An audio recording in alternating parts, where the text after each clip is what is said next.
We are joined by Mr. Global. Matt Randolph is here. He is an oil and gas industry expert, which is not something you can just get assigned, and you don't get to call yourself that. There are actually processes you have to go through and years in the industry you have to go through before you become an oil and gas industry expert. I like to say that, Matt, because there's always someone on the live stream who says, Mr. Global's always wrong. I encourage them to go to your YouTube channel and tell you that you're wrong. Yeah. They never tell me what I'm wrong about. They just say you're wrong. Like right. Yeah. They're kind of light on specifics. Just this blanket, Mr. Global is wrong. Yeah. The last time you were here, someone sent a message just as you were leaving, of course, and I sent it to you, and the whole gist of it was telling us all how easy it is to just start drilling, and you just don't get it. I'm like, okay, you cool. just don't get it, Matt. Maybe they think or mean like conceptually I'm wrong, or maybe it's some more abstract thing we don't know about. But. Must be. Are you even real, man? Just to clarify, I just do want to clarify for people who may have never heard you on our show before, you do own an oil company, correct? You actually drill for oil.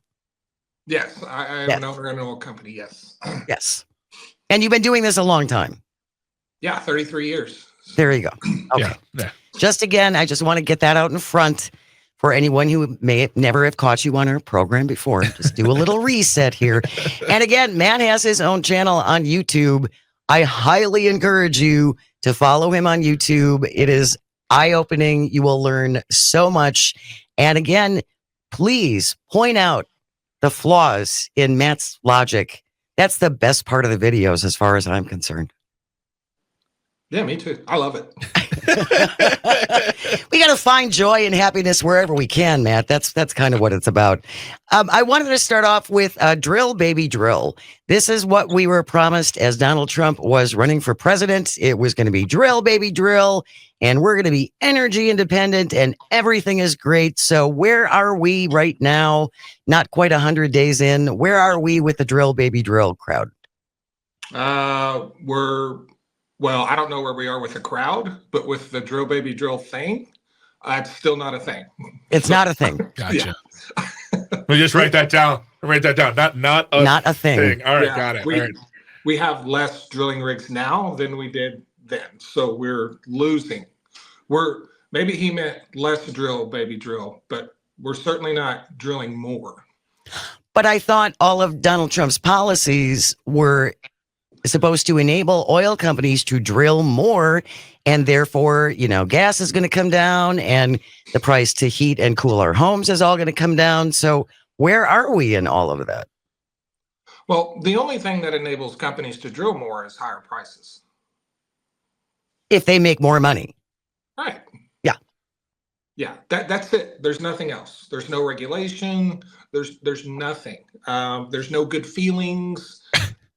Just the money, right? They do it for money, and so they got to have the money to do it, and the money's not there because of the trade war. So oil prices have fallen over the trade war, and we're not drilling. But we weren't going to drill anyway. Like we told, as soon as Trump got elected, the oil companies came out and told them we're not going to do that. Yeah. So. Did he not talk to them at all beforehand about what their plans were?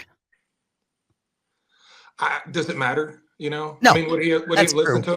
So, I think the oil and gas industry largely supported Trump because they wanted him to do as much damage as could be done to their competition, which is renewable energy, right? So, the whole EPA, EV policy, through, more EVs on the road, more renewable energy. That's why they elected Donald Trump. It didn't have anything to do with them wanting to drill more.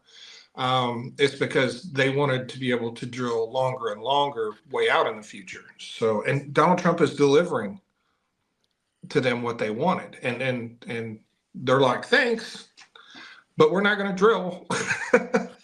Well, and it's, where is the price of a barrel of oil right now? This morning it's about, man, everything's crashing again this morning because China hit Trump in the mouth. It's about $62 this morning, I think. Yeah. But because when we've had you on before and we've talked about this, and correct me if I'm wrong, but once it gets below $60 a barrel, oil companies aren't making any money, and therefore they are not going to do more drilling because it is costing them money. So you hear about break-even prices a lot. You have break-even prices for new wells, which is the cost to drill and complete a new well, and then you have another break-even price for existing wells that are already producing, right?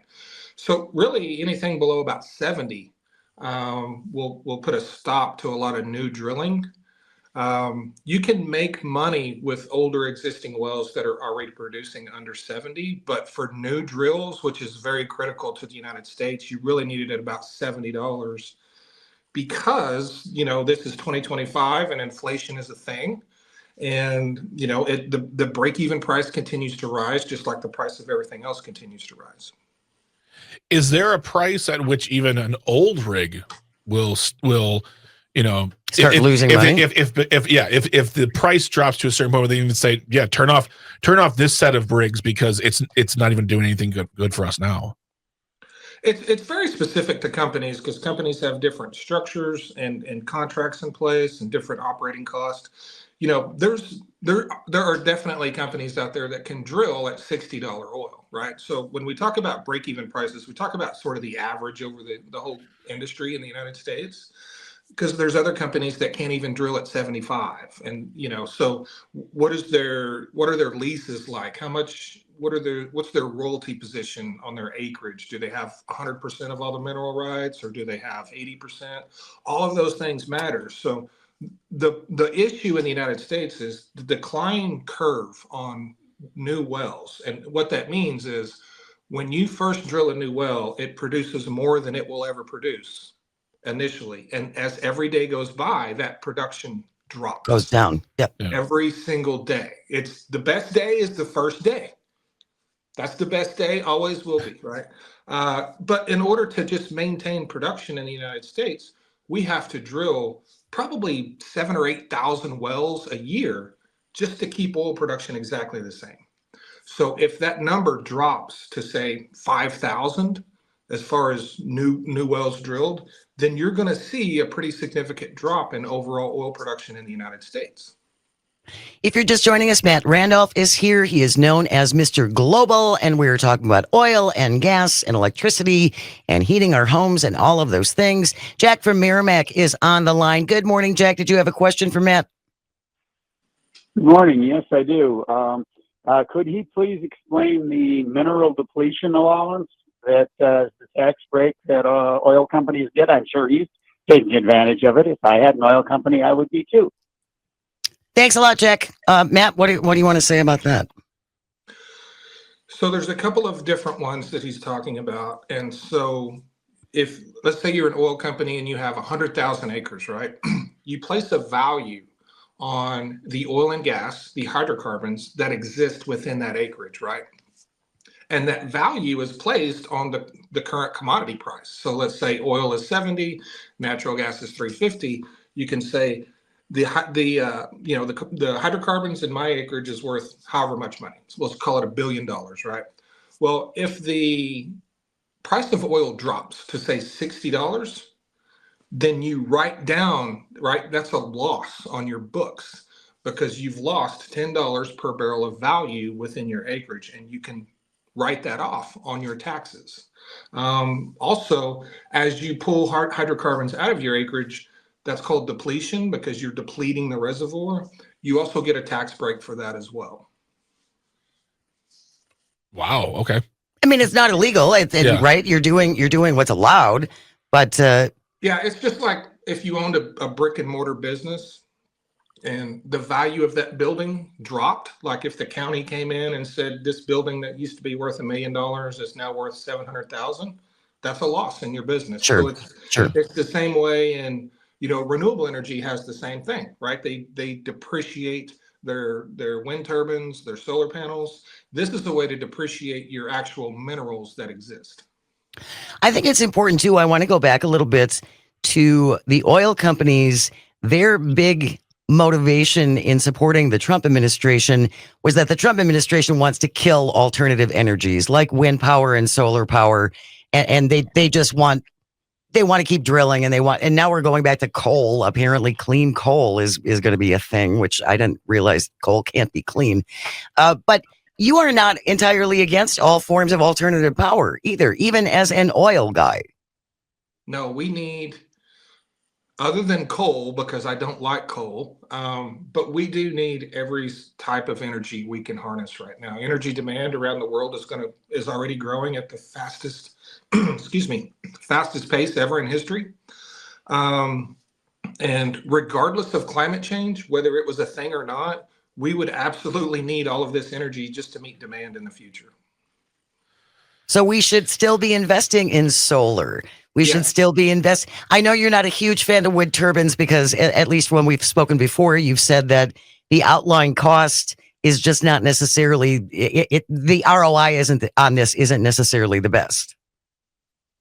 Well, it's not really about ROI. It's about reliability. I'm a big fan of solar. Solar has huge upside. In 20 years, solar isn't going to look anything like it looks right now. It's going to be crazy. The technology advancements we'll see, but wind it's more of a reliability issue, and us not having the thing that will help wind is much better battery storage capability, and you have to have that with wind because it's so intermittent.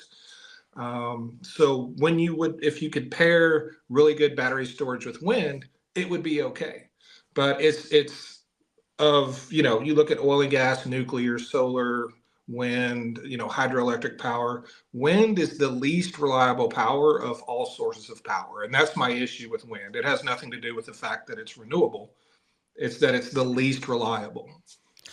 When you talk about improvements in solar, where are those developments going to be coming from? Because it doesn't look like we're going to be investing in that here. Well, everyone else will be able to enjoy that. But just the efficiency of solar panels, a solar panel's efficiency is very low right now. It uses only a very small amount of the actually energy it absorbs. And when you're able to double that, that just puts solar on a whole nother different level. And solar is going to be huge. Everyone is saying it. Everyone knows it. One day solar is going to rule the world when it comes to energy, unless something else like, fusion or something comes in. But solar's got a huge upside, massive upside. Will there also be, investments in like making it smaller, like making the panels smaller and more affordable? Yes. Okay. So you know how the phone used to be this big and now the phone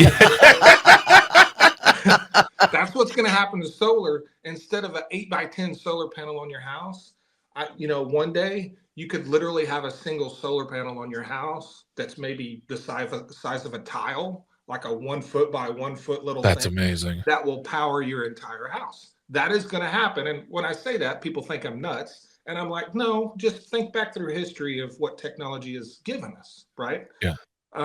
That day is coming. That day is coming. And I think it'll happen in my lifetime. And I'm pretty old, so that says a lot. We're going to continue our conversation with Matt Randolph, Mr. Global. If you have a question for him, 855-752-4842, or send it in to janesays@civicmedia.us. Stay close. We'll be right back. You are listening to Matt and Air on Air on the vast, statewide, countrywide. You can pick us up in Venice if you have the app, baby. Civic Media Radio Network. Don't go away. Good morning. Welcome back to Matt and Air on Air. Jane Matt and Air, Greg Bott, Calvinator on the board, coming to you from our studio here at Radio Park in Racine. You can always join us, call or text. The number is the same, 855-752-4842.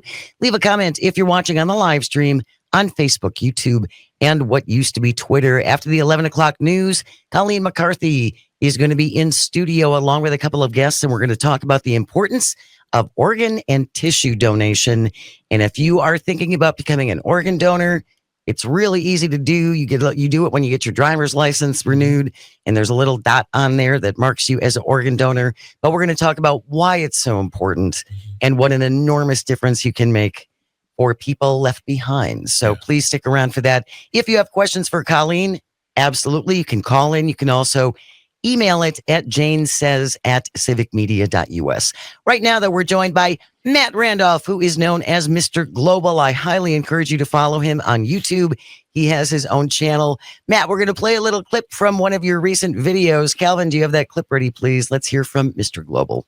We all have our own experience with Donald Trump. Personally, I watched hundreds of businesses and tens of thousands of jobs in my industry disappear because Donald Trump crashed the global oil and gas market.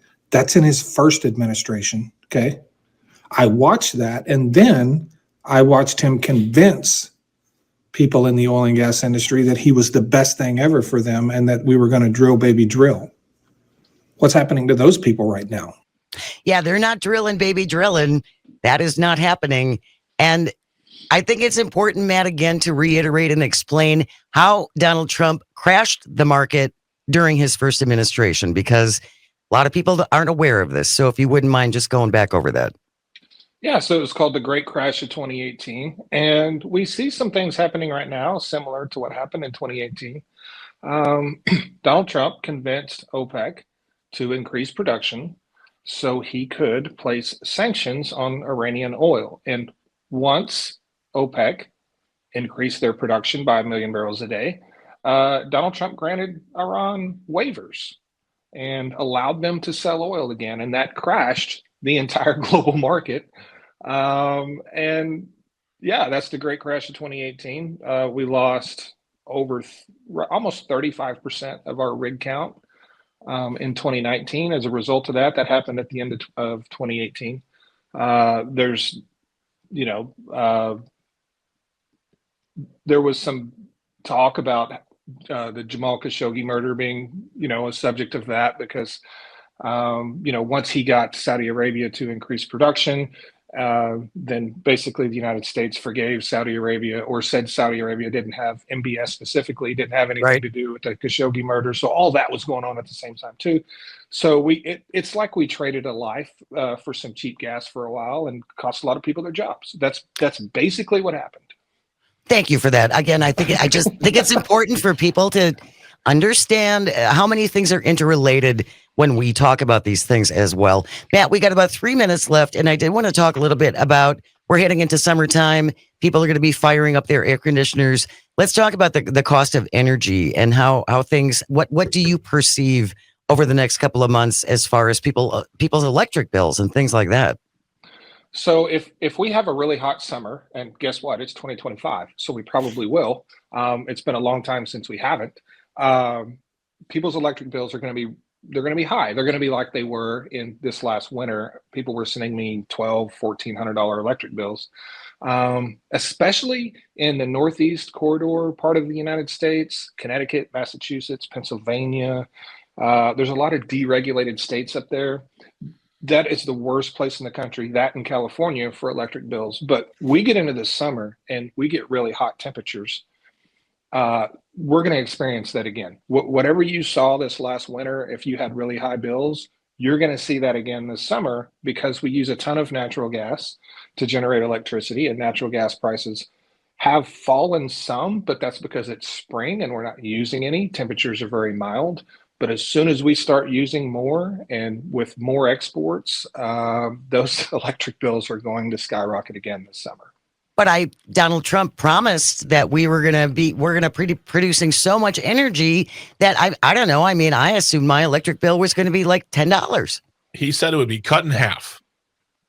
So don't forget the fact that 100% of the oil production increases that we've had since 2016, almost 10 years, 100% of the oil production increase has all been exported.